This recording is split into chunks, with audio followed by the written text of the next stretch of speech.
ഇതൊരു self introduction video ആണ്. എൻ്റെ പേര് ലിജി, ഇതെൻ്റെ മോനാണ് ഋതുൽ. എൻ്റെ ഒത്തിരി നാളത്തെ ആഗ്രഹമാണ് ഒരു യൂട്യൂബ് ചാനൽ സ്റ്റാർട്ട് ചെയ്യണമെന്നുള്ളത്. അങ്ങനെ തുടങ്ങിയതാണ്. ചാനലിൻ്റെ പേര് കുഞ്ഞൂസ് ലൈഫ് എന്നാണ്. ഇതിന് ഡ്രോയിങ്ങിലും കളറിങ്ങിലൊക്കെ കുറച്ച് ഇൻട്രസ്റ്റ് ഉണ്ട്.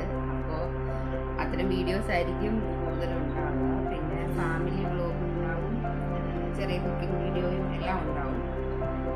എല്ലാവരും കാണുക, സപ്പോർട്ട് ചെയ്യുക. വീഡിയോ എഡിറ്റിങ്ങൊന്നും അറിയില്ല ശരിക്കും പറഞ്ഞാൽ. അതിൻ്റെ പോരായ്മകൾ ഉണ്ടാവും ഇപ്പോൾ ഉള്ള വീഡിയോസിലൊക്കെ. അതൊക്കെ ശരിയാക്കി നല്ല നല്ല വീഡിയോസുമായിട്ട് വരുന്നുണ്ട്.